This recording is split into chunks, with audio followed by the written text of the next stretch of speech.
Bonjour tout le monde, merci de nous rejoindre dans cette nouvelle vidéo. J'accueille aujourd'hui Ludovic. Ludovic, bonjour. Bonjour. Qui a eu la gentillesse aujourd'hui de venir nous visiter sur le mine de Rungis à la SAF. Et donc on va profiter justement de cette visite pour faire un peu plus connaissance avec Ludo. Ludovic, en 2 mots, est-ce que tu pourrais un petit peu nous présenter ton histoire? Comment tu es arrivé dans le monde du fromage? Alors, en fait, moi j'ai une histoire assez singulière où moi je suis originaire de Franche-Comté, donc de Franche-Comté qui est riche en fromage notamment. Et j'ai travaillé pendant plus de 10 ans au sein de la fromagerie Badoz, une structure familiale, artisanale, où j'étais responsable commercial pour vendre, valoriser ces produits de terroir, Comté, Morbier, Mont-d'Or, raclette, etc. Cancoyote aussi. Et par la suite, donc à l'issue de ces 10 bonnes années, j'ai mon épouse qui est gendarme et qui a été mutée à la force de gendarmerie européenne qui est basée en Italie. Donc moi, il a fallu que je fasse, pour la suite, il a fallu que je fasse le grand saut. Donc du coup, je suis sorti de mes montagnes du Jura, du Haut-Doubs plus exactement, pour la rejoindre en Italie. Et en Italie, du coup, aujourd'hui, je suis resté dans le fromage. J'ai cherché des fromageries.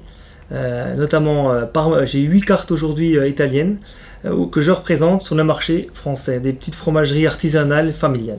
Alors précisément, comment s'est fait cette prospection en fait? Alors en fait, moi j'avais, donc au sein de la fromagerie Badoz, je faisais des produits, je travaillais des produits de terroir, des produits authentiques avec savoir-faire. Donc en fait, moi mes clients me connaissaient par ça. Et l'idée c'était, il y a plusieurs de mes clients qui me disaient, mais Ludo, trouve-nous un parmesan qualitatif, un parmesan authentique, un parmesan qui ait de la pâte, qui ait du goût, qui soit vraiment un parmesan artisanal très très qualitatif. Et en fait, en parmesan, tu as tout type de parmesan. Tu as du parmesan vraiment de très mauvaise qualité, puis du parmesan excellent. Ce qui n'est pas vraiment le cas en comté, où en comté, tu as aujourd'hui un niveau qui s'est quand même bien élevé sur la filière. Donc tu as des comtés moyens et tu as des comtés très bons, mais tu n'as pas de comtés qui ne sont pas bons. En parmesan, c'est pas le cas. Donc du coup, moi j'ai cherché. Alors j'ai mis beaucoup de temps pour trouver ce que je voulais. Et à force de temps, donc j'ai réussi à trouver une petite pépite qui s'appelle la fromagerie San Bernardino, qui a vraiment un savoir-faire incroyable, un savoir-faire très très fort dans un territoire très fort, le territoire des Apennins, près de Parme, exactement à Torciano. Ça a plus de 2000 mètres de dénivelé positif. D'altitude, je veux dire. Et du coup, on a vraiment un produit d'exception avec un territoire, un terroir, une manière de travailler qui est vraiment singulière.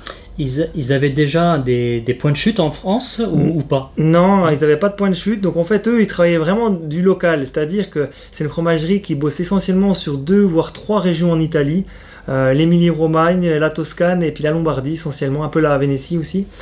Et en fait, voilà, eux, ils étaient vraiment implantés dans leur région, forts dans leur région, très réputés dans leur région en termes de qualité de produits.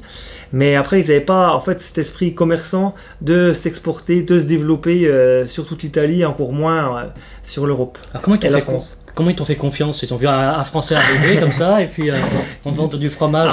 Ce qu'il faut comprendre, c'est qu'à Parme, ça reste comme en Italie, et notamment à Parme, c'est des familles. C'est-à-dire qu'aujourd'hui, à Parme, c'est les familles qui commandent les entreprises, donc c'est des entreprises familiales, il y en a énormément qui travaillent plus ou moins bien, mais celles-ci travaillent très bien. Des familles, le père, le grand-père, le petit-fils, un noyau très serré, très resserré.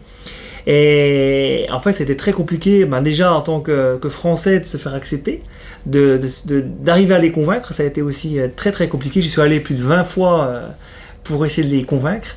Et à force de travail, voilà, travailler au corps, on va dire, ça s'est matérialisé par un souhait des 2 côtés de travailler ensemble, de se lancer dans l'aventure. Il y a vraiment pour le parmesan, il y a vraiment un potentiel dans le parmesan de qualité. J'aurais vraiment réussi à les convaincre aussi par rapport à ça. C'est qu'aujourd'hui, comme dans beaucoup de fromages, tu as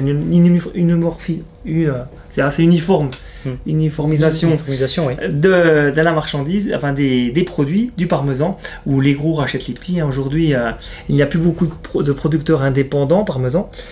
Et là, vraiment, il y a vraiment un intérêt particulier pour développer un indépendant, un artisanal, avec une manière de faire, un savoir-faire, une technicité de travail et de produits qui permettent aussi d'apporter une valeur ajoutée à un produit, on va dire, un vrai parmesan sur le marché aujourd'hui qui est assez aseptisé. D'accord. Une entreprise familiale, combien de salariés? Aujourd'hui, là, ils sont 15 salariés au sein de la fromagerie San Bernardino notamment. Donc c'est une fromagerie, voilà, 15 salariés, ça reste quand même une petite structure à l'échelle du parmesan.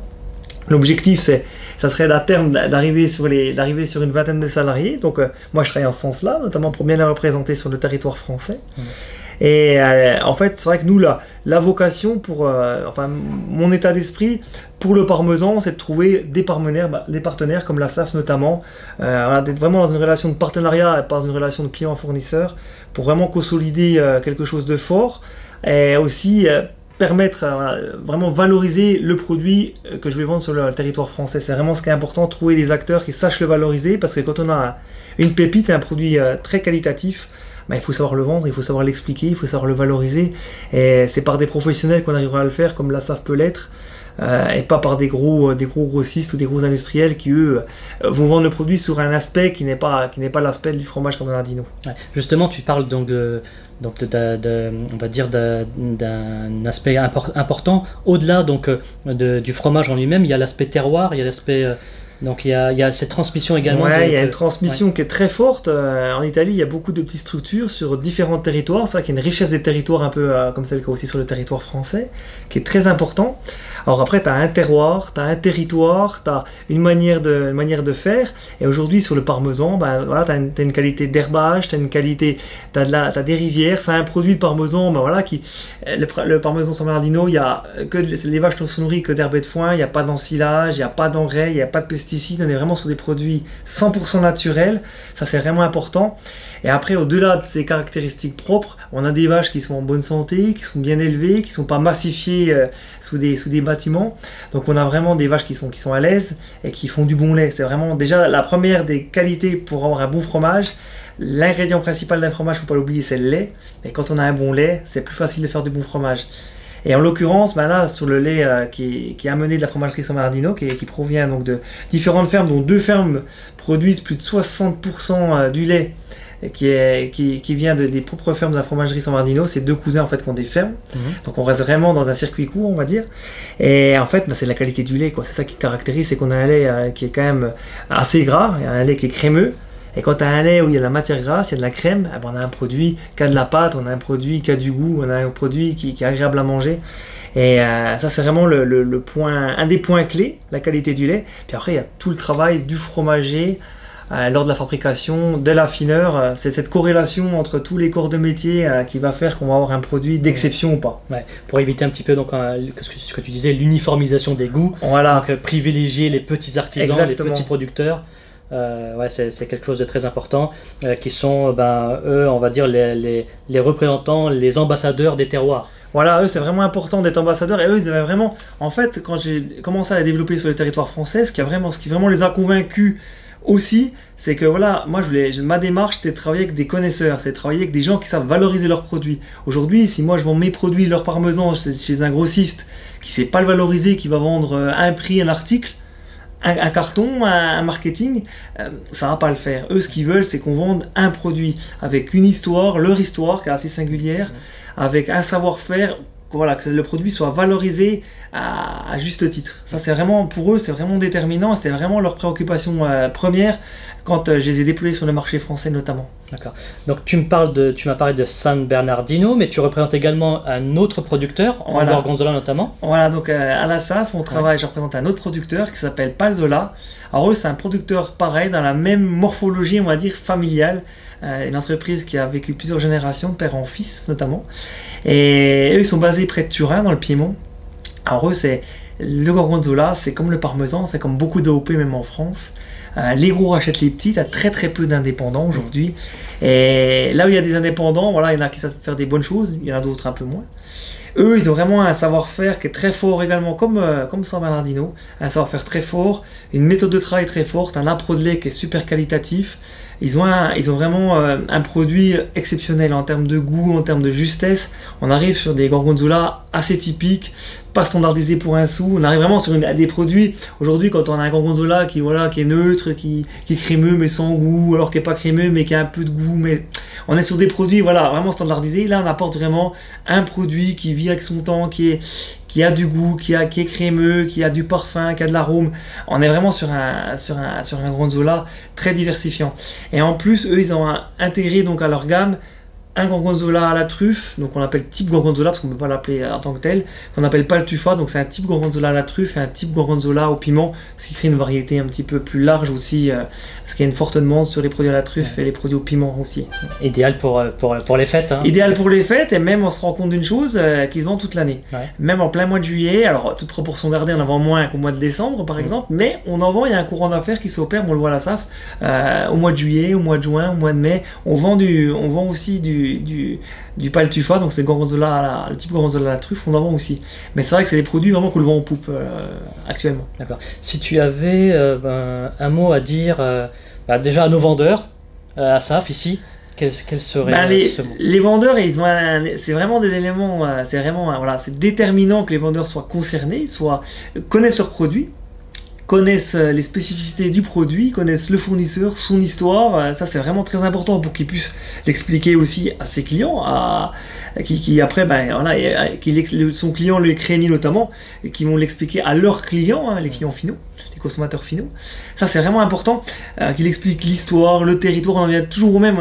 C'est vraiment très important que le produit soit valorisé à son juste titre, ni plus ni moins, mais c'est vraiment important que chaque client soit informé de pourquoi cette spécificité, comment il est produit, où il est produit, quel savoir-faire, dans quel cas. C'est vraiment important pour comprendre et faire comprendre.